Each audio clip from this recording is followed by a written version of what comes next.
Bienvenue sur le podcast Français pour curieux. Je suis Sandra, professeure de français langue étrangère.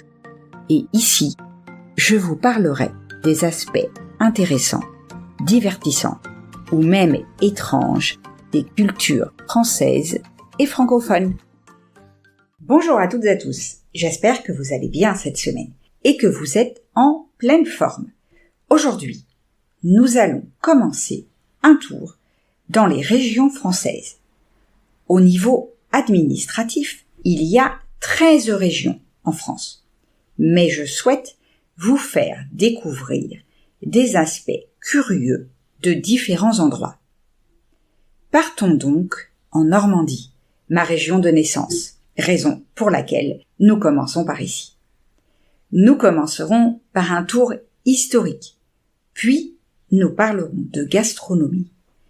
Et enfin, je vous proposerai 3 activités à réaliser en cette année 2024. Comme d'habitude, un peu de vocabulaire utile afin de mieux comprendre l'épisode que vous allez écouter.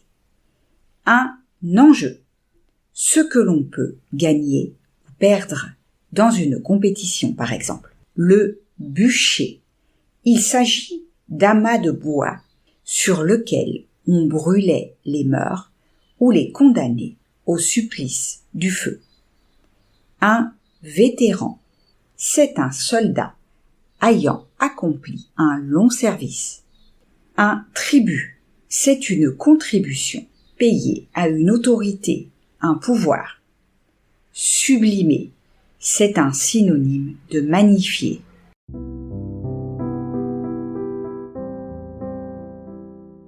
Entrons maintenant dans le vif du sujet.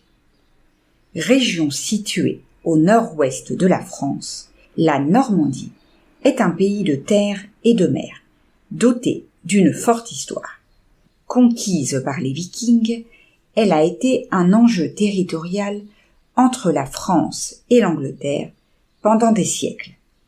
Elle est associée par exemple à la guerre de Cent Ans, qui a en fait duré 116 ans. Commençons par le début. En 911, le roi des Francs, Charles le Simple, signe le traité de Saint-Clair-sur-Epte, accordant à Rollon, chef des Vikings, toutes les terres s'étendant depuis l'Epte jusqu'à la mer.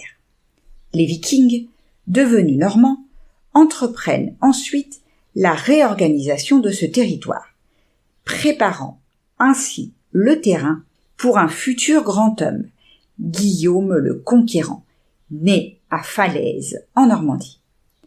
En 1066, il devient roi d'Angleterre après sa victoire à la bataille d'Hastings, immortalisée dans la tapisserie de Bayeux. À Caen, Guillaume fait construire un château qui devient l'une des plus imposantes fortifications d'Europe à l'époque. L'arrière-arrière-petit-fils de Guillaume le Conquérant, Richard Cœur de Lion, régnera pendant une décennie. Il est notamment connu pour la construction du château Gaillard, situé dans l'Eure. D'un autre côté, l'histoire de Jeanne d'Arc est tragiquement associée à celle de Rouen, où son procès a eu lieu. C'est là qu'elle a été condamnée au bûcher sur la place du Vieux Marché. Si vous voulez en savoir plus sur Jeanne d'Arc, écoutez l'épisode 28 du podcast. D'un autre côté, on associe la Normandie au débarquement. En 1944, le 6 juin, et tout au long de l'été qui a suivi, des combattants venus des 4 coins du monde ont convergé en Normandie pour combattre le nazisme et restaurer la liberté. La Normandie porte à jamais les cicatrices de cette période et chaque année, elle se remémore et rend hommage aux vétérans américains, britanniques, canadiens, belges, danois, néerlandais, français, ainsi qu'à leurs camarades d'armes, ces héros qui ont sacrifié leur vie, ici, durant l'été 1944 et repose dans les nombreux cimetières parsemés à travers la région. Il est souvent méconnu que les Normands eux-mêmes ont payé un tribut humain et matériel considérable. Pendant les 3 mois de la bataille de Normandie, de nombreuses villes normandes ont subi les ravages des combats et des bombardements.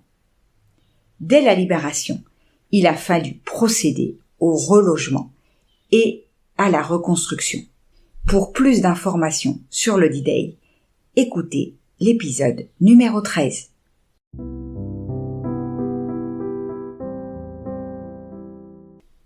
Laissons maintenant de côté la partie historique et passons à la gastronomie. La Normandie est en effet célèbre pour sa gastronomie riche et variée. Outre ses fromages emblématiques tels que le camembert, sa crème et ses pommes, la région propose une multitude d'autres délices. Saviez-vous que la Normandie est la principale région de pêche des coquilles Saint-Jacques en France?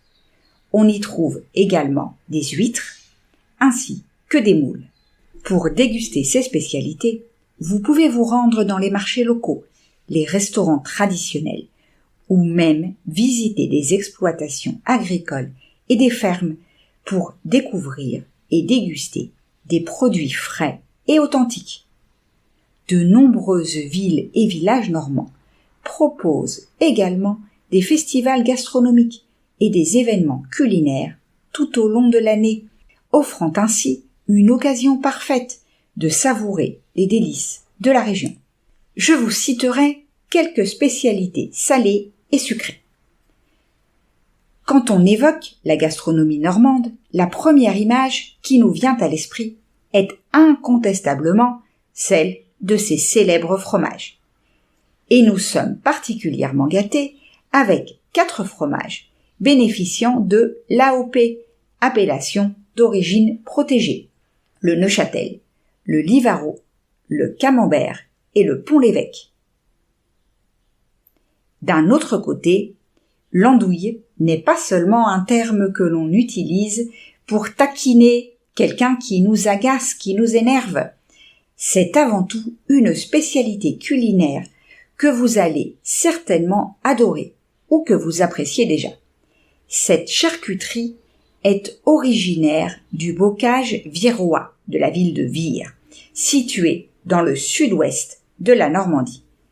Chaque année, une foire à l'andouille est organisée pour célébrer cette délicieuse spécialité. Enfin, voici une autre spécialité typiquement normande à base de bœuf: les tripes. La recette à la mode de Caen est transmise de génération en génération. Elle inclut notamment des carottes et des oignons dans sa préparation. Ce plat est traditionnellement accompagné de purée maison pour une expérience culinaire authentique. En ce qui concerne les spécialités sucrées, je vous conseille la tarte normande aux pommes qui incarne parfaitement l'alliance exquise d'une pâte brisée ou sablée, de pommes, d'un appareil crémeux à base de crème fraîche et de poudre d'amande, le tout sublimé par une subtile touche de calvados. Ce dessert incarne le meilleur de la Normandie, offrant une expérience gourmande et fondante qui continue de séduire les palais et de charmer les cœurs. La confiture de lait est une délicieuse spécialité sucrée. Elle est obtenue par une longue réduction du lait qui, une fois mélangée avec du sucre, se transforme en une confiture onctueuse et crémeuse, parfaite à déguster à la petite cuillère, avec modération bien sûr. Elle peut également être étalée sur des tartines, utilisée comme garniture pour les crêpes ou incorporée dans diverses recettes de dessert pour ajouter une touche de douceur et de gourmandise. Enfin, il est difficile de résister à l'irrésistible appel des caramels d'Isigny, confectionnés à partir d'ingrédients locaux, notamment le célèbre beurre d'Isigny AOP. Ces délicieux bonbons débordent de douceur et sont le fruit d'une préparation minutieuse et d'une cuisson méticuleuse. Leur histoire remonte aux années 1930, lorsque leur tradition de fabrication a commencé à Isigny-sur-Mer.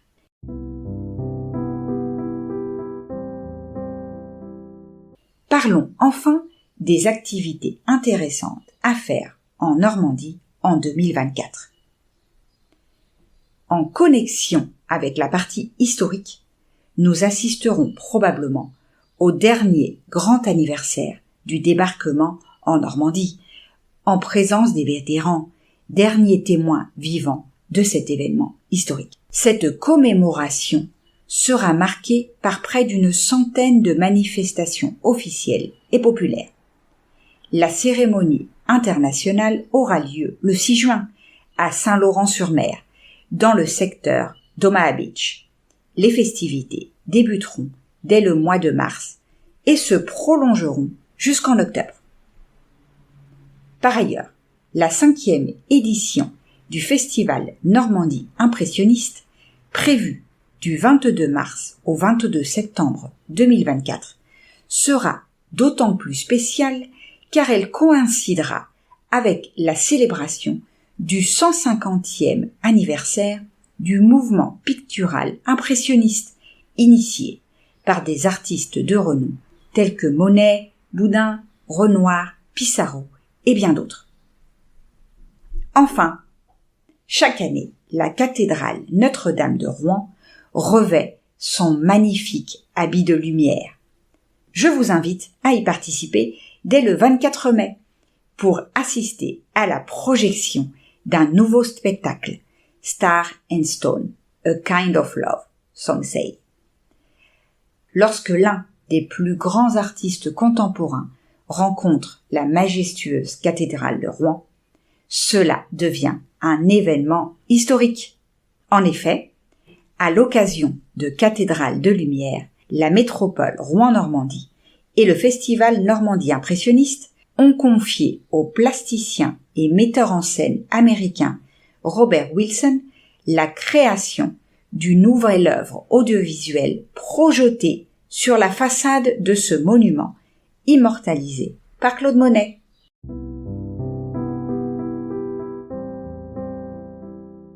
Voilà, j'espère que tout cela vous a donné envie de visiter la Normandie.